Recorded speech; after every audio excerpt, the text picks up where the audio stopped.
Tessa Hicks-Peterson. I'm professor of cultural studies and director of the CASA program. And I also have been working in community engagement for 14, almost 15 years at Pitzer, teaching these classes in this program before, when Susan Phillips was the director, and I was teaching with her in the program. And then I took over directing a couple years ago.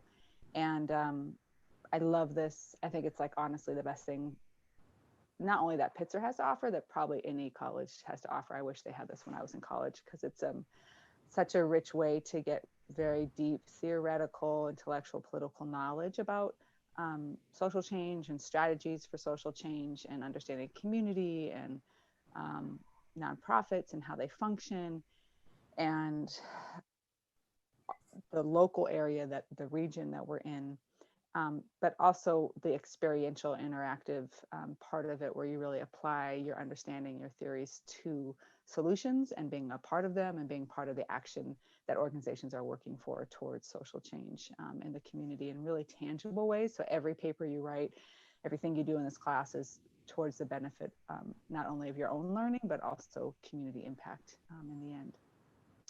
So it's a really special program, and it demands a lot, but it gives a lot both to you and back to the community. And it has a tangible, not only impact on both you and the community, but also impact in terms of skills and knowledges that you'll walk away with that I think are kind of unique to this program.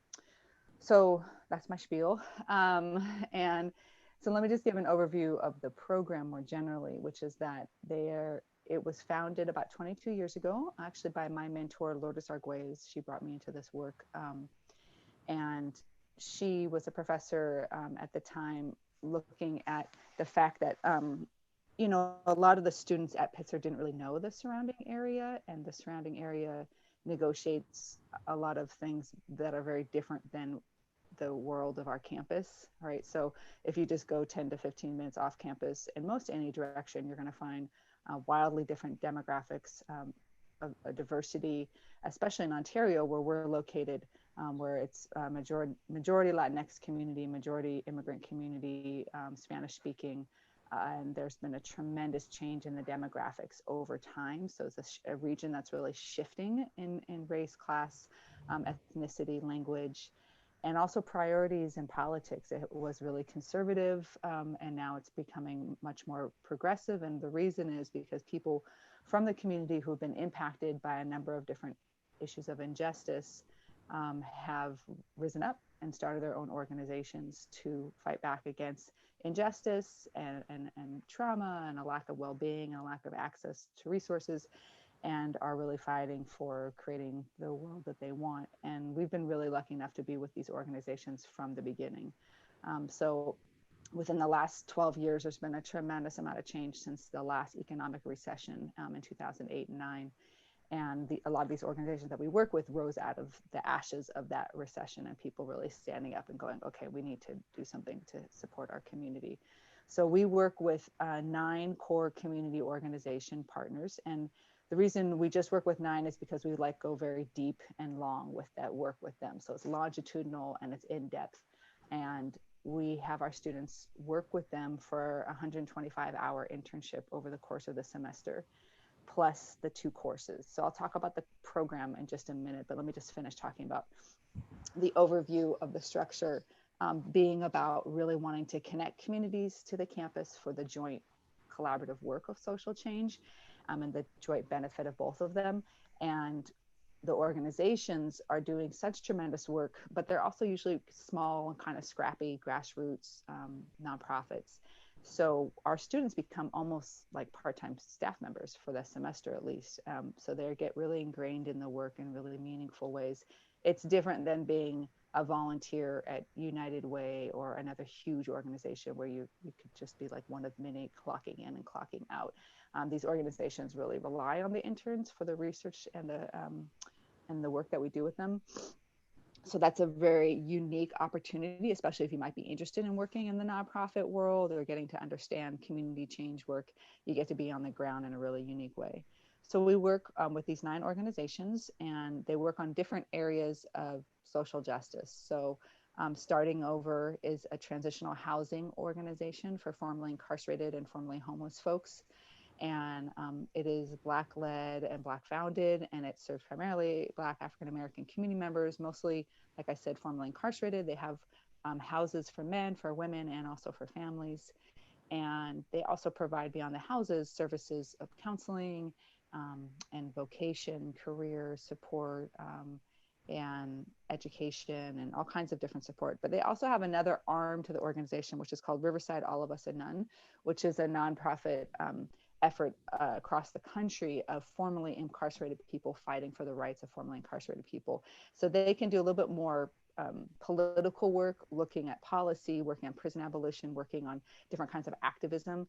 And they work jointly, sort of there's a policy, activism, advocacy side, and a services, reentry services side. So that's a really great organization to be a part of.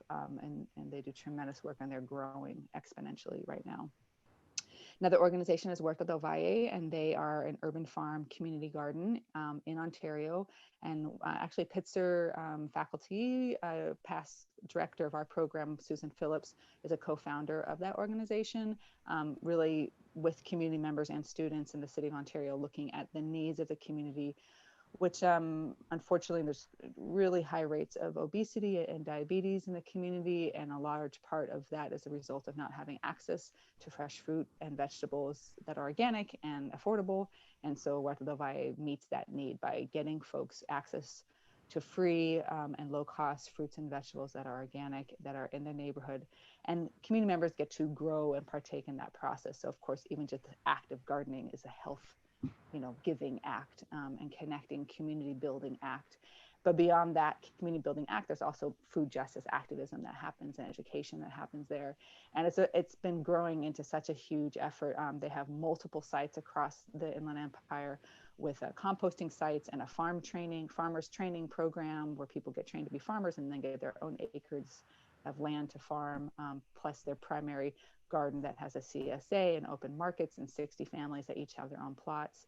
And now they have new versions of that Huerta del Valle in Ontario version in Jurupa Valley and other places. So they're really growing, and it's a great opportunity, especially for folks interested in environmental analysis, but also beyond that, if you're interested in all kinds of different issues, because everyone who comes in as part of that garden has other things that they're negotiating as well. So if you're interested in health, if you're interested in undocumented immigrant experience, community building, all kinds of different components there. Another organization that we work with is called Youth Mentoring Action Network, and they are also a Black-owned and led community partner that works primarily with BIPOC and queer youth in the IE who are seeking mentorship, but also relationship and reciprocity intergenerationally for their own growth. And it's around college access and traditional mentoring, things like that, but it's also beyond that. They use a critical mentoring platform, which uses understanding justice issues and sort of how you want to support the holistic growth and well-being of a student or as a young person. And so it's beyond just looking at college access, but how they are feeling nurtured in their own growth and their well-being and their identities and who they are. And they use the arts, and they use all kinds of different ways to connect with and uplift youth. And it's a youth-centric organization. So youth are on their board, youth are driving the mission, the programs, everything they do. And they actually, along with Huerta del Valle and Starting Over, all have space in our office, which is part of our community center in downtown Ontario. So in downtown Ontario, CASA is a community center where we hold classes, where we have office space for these organizations, and where we have events, and anyone in the community can use that space.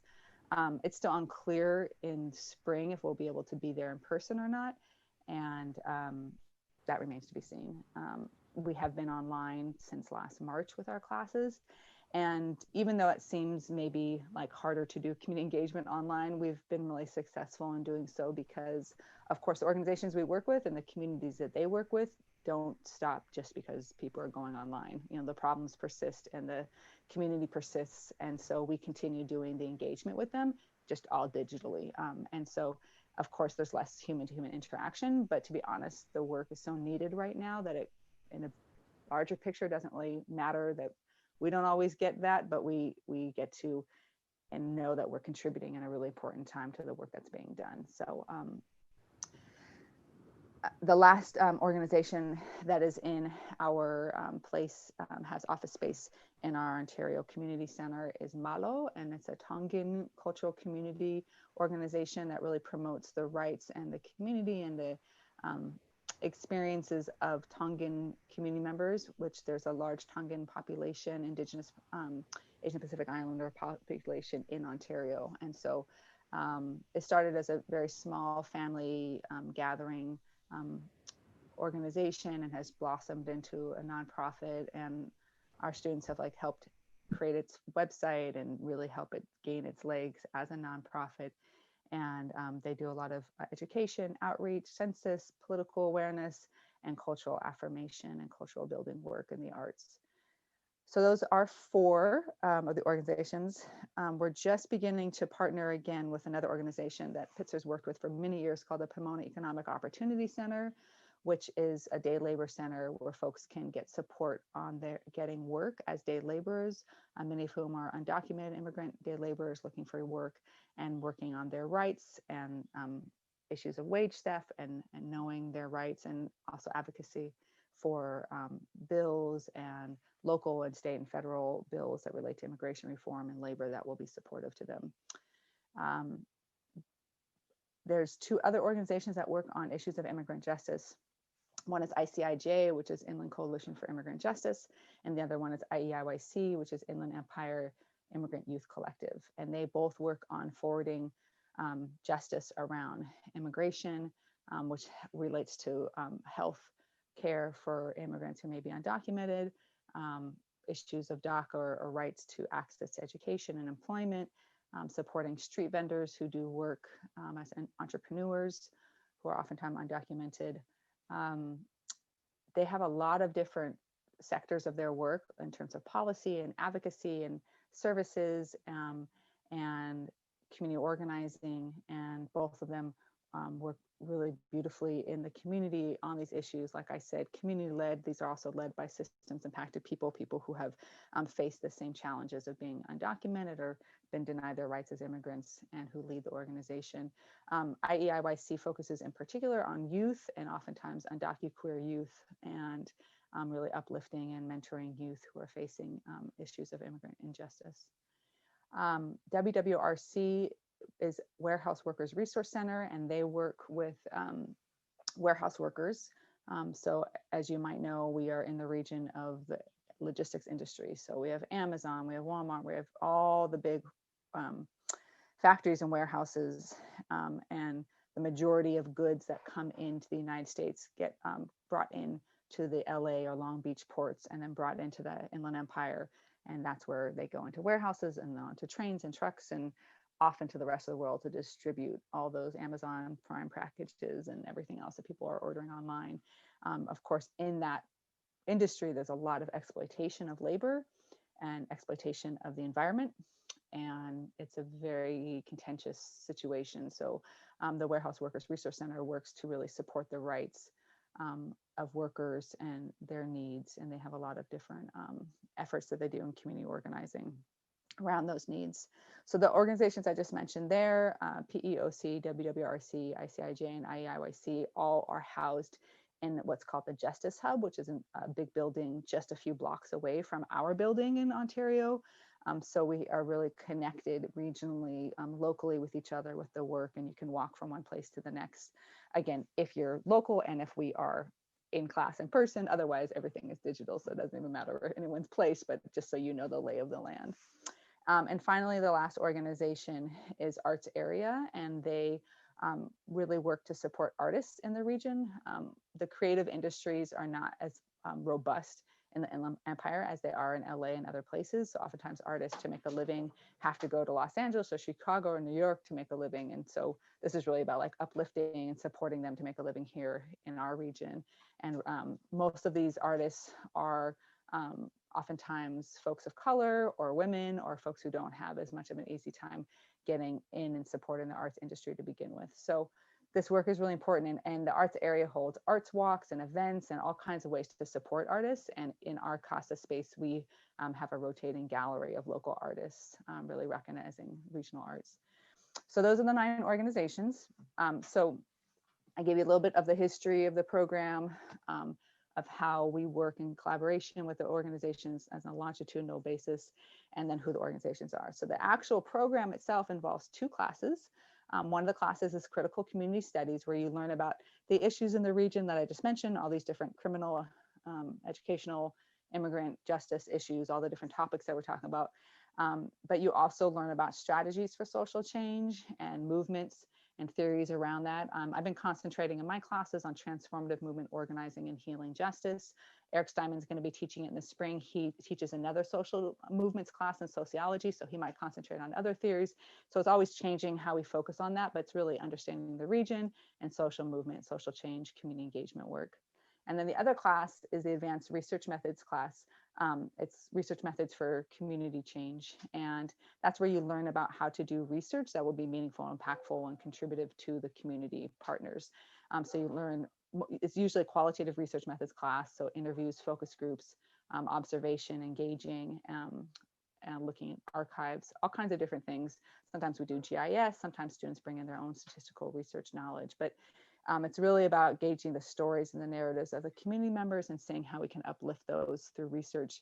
And the community partners decide and lead the research focus. So we don't really come in with our own ideas. We're really in partnership with the community, what they want, what they need, and then contribute to that. And like I said, it's longitudinal. So students do it over time, contributing over time. So those are the 2 classes. You get 3 credits for the 2 classes because of the internship. So the internship is done outside of class time, and you are working on the research in that internship. You're working on special projects, basically just getting to be involved with, get to know, connect with, and do work with the agencies in a deeper way over the course of the semester. So because it's 3 credits and because it's a lot of work, you're doing reading and writing for the classes, but then you're also doing the internship hours and the research. We ask that you please don't think about taking a lot of extra classes or involving yourself in a lot of extracurricular activities, because it is, a big load. So you have 3 credits, so you really only need to take 1 more class on top of that to fulfill the needs of the semester. And if you do too much more than that, it tends to be overwhelming just to have the big internship, all the work for the 2 classes, and then maybe multiple classes or multiple clubs or other things. I mean, students still always juggle a lot and make their way through, but just to keep yourself and what's possible, then please, think about that as you do it.